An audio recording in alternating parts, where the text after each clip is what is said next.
Right, hi, welcome to another episode of Matt Black Mix Workshop. I've been asked by somebody on one of the Colchester and Harrison Lathe YouTube groups, Facebook groups, to if I can do an explanation of the controls on the Harrison L6. Apparently he's got an identical machine to mine, but he doesn't really know much about it, so I'm just going to talk through the controls, run it up and down through the gears, show what the feeds do. Now this machine is quite noisy when the motor's running, so I don't know how the sound's going to be on this, but we'll give it a go. Okay, so as you can see, this machine it needs some TLC, definitely. I'm just trying out my new lights with me doing a bit of YouTube stuff.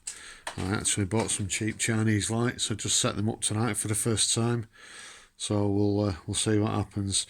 Right, I must say that the electrical controls on this machine are not as they came from the factory. All I've got on here is an on-off switch for the motor, and the rest of it is done from the mains.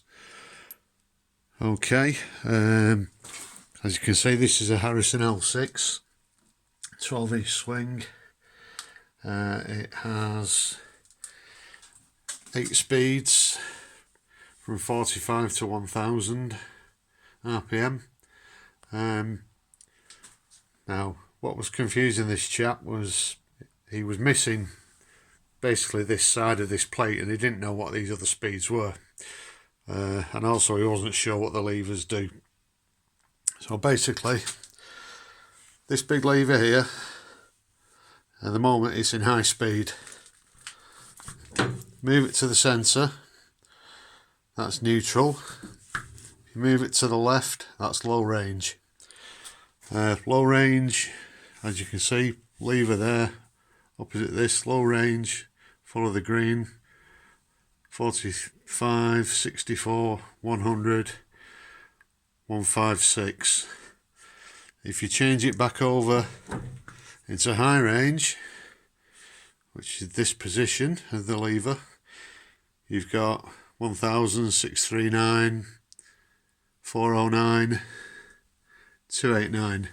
Now these speeds are selected by these two levers here, and this is the clutch and brake lever. At the moment it's in the brake position. When the motor's on, when the motor's running, the chuck should be stationary like that until you move the lever like that, which operates just like a car clutch or a motorbike clutch, except in that position it's got a brake on it.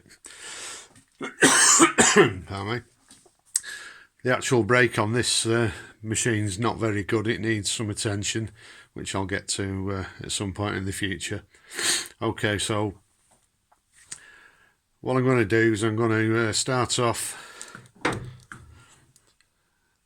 in low speed, and we'll start off in bottom gear. Now the way these two levers work is that they're actually interlocked, so you can only engage one of them at a time.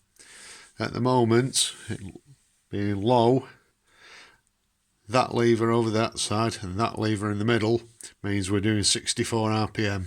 So I'll just select 45. We'll turn the motor on, and then I'll run it up through the speeds. You've got to stop it each time you change gear. So it might be, you might not hear what I'm saying because it is going to be a little bit noisy, but we'll give it a go.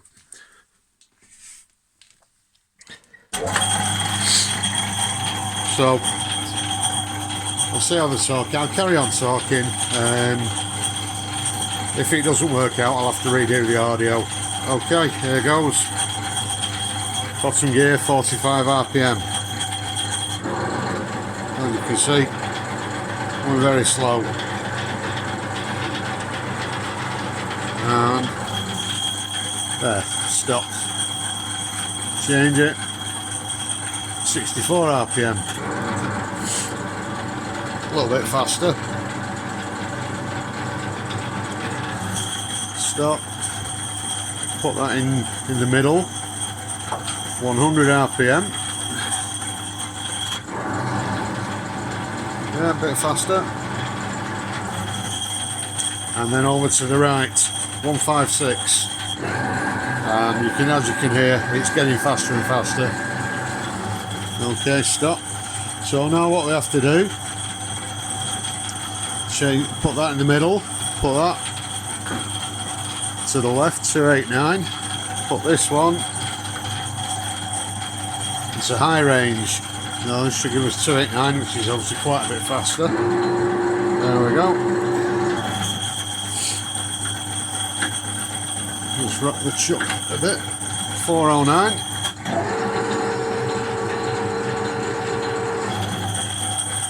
This one back to the middle. 639.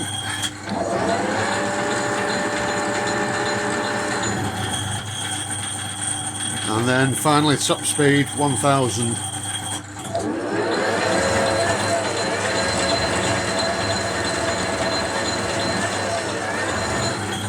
And to be quite honest, I think the motor is throwing a bit of a hissy fit. It doesn't like running with the load of top gear. I've actually converted this to a single phase motor, so it's got a 2 horsepower single phase. To be quite honest, I don't think it's very happy. Anyway, I'm going to select 409 and I'm going to run through some of the feeds. Now, this is your standard Norton gearbox. It has, I think the red numbers are feeds in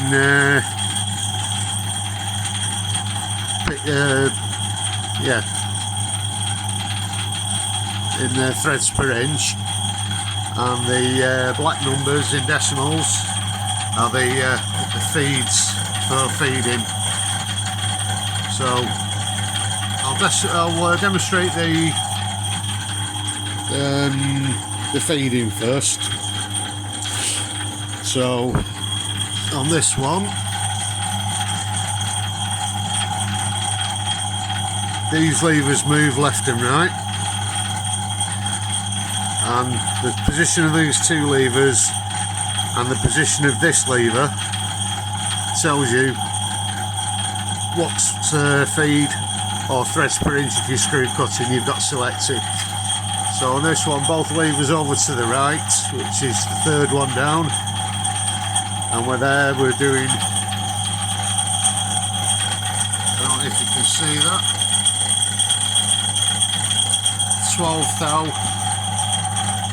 thousandths of an inch per revolution, and if we're screw cutting we're doing 18 threads per inch. So first thing we're going to do is do some, I'll just do it in longitudinal feed. Now I'm just going to turn this motor off. A bit noisy, that's a bit better. To select longitudinal feed on this machine, this lever here, which has 3 positions, must be pushed all the way in.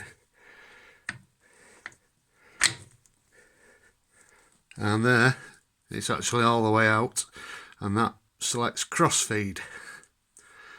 Now the thing is quite common on most lathes.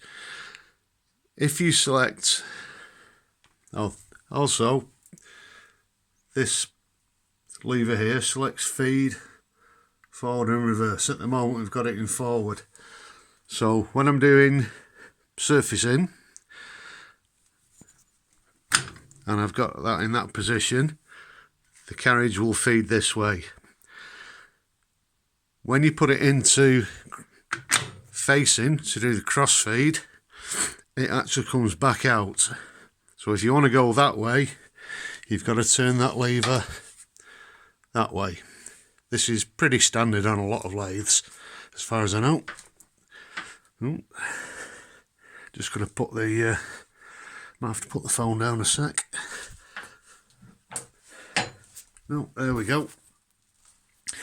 Right, so this is the lever that engages feed. That's in neutral there. That's feed engaged. Now, if you're screw cutting, you need to engage this sliding dog clutch. When you engage the sliding dogs, it's difficult to see here because it's dark. This castellated nut, actually, oh, it's not doing it. There we go. That slides in, and that is engaged now, and the lead screw will turn. With that pulled out, the lead screw doesn't turn. So with that engaged in that position, we can use this to engage screw cutting. And the same, you can do forward and reverse for screw cutting. What I found out is, on this machine, with the electrics not being standard, usually they would have a reversing switch which would actually reverse the motor to give you spindle reverse. So at the moment I've got no spindle reverse because I'm running on a single phase motor and I can't reverse it. Anyway, it's those are disengaged. Right, we're going forward. What I'm going to do is start it up and we'll do some surfacing.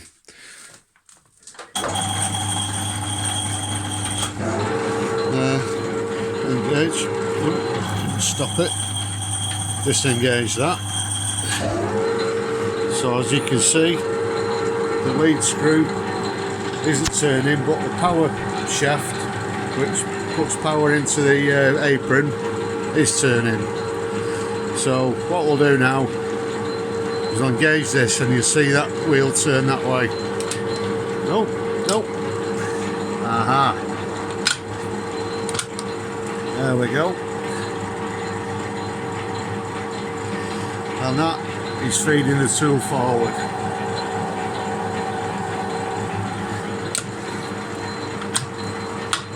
I pull that lever out, as you saw before. Now the cross slide, you see it coming outwards.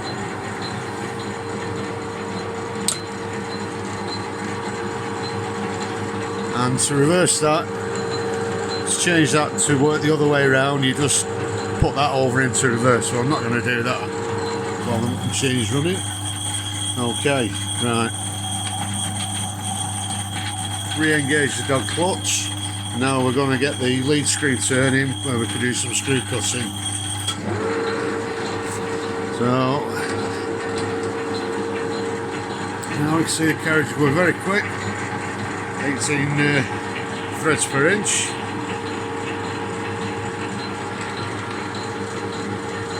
And you can see there's also proper screw cutting dial.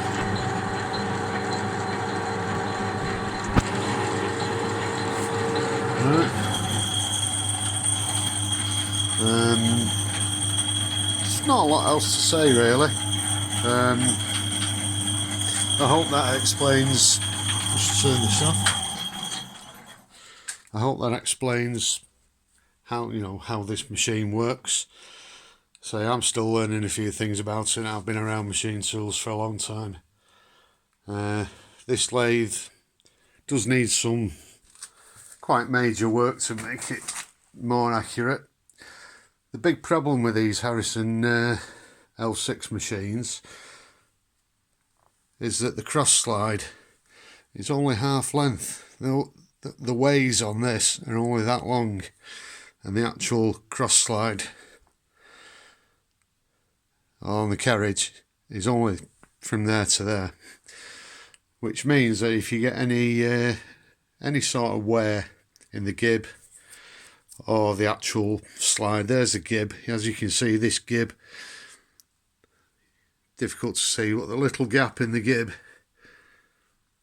can't really see it, should be in there. Now the gib's that worn, and this dovetail is that worn, that this gib has had to be pushed even further in. So unfortunately, when I try and face something flat all the way across, what I'm getting is a bit of a concave shape, which if you're trying to do accurate work, it's not very good. I don't think the bed's too bad. It's actually a gap bed machine, this one. You can remove, the gap goes from there to there, so that unbolts, can be taken out. Yeah, tailstocks, you know, there's a few bits and pieces missing. The knob's missing off the tailstock lock, and also off the quill, the lever off the quill lock's missing. These are all the things that I need to address. Also, it's pretty filthy, but it barely gets used at the moment. Just disengage that. So anyway, this is so it's coming up to 16 minutes of video now, me talking totally improvised. So hopefully I'll see you again in another episode of Matt Black Mix Workshop. Thanks for watching.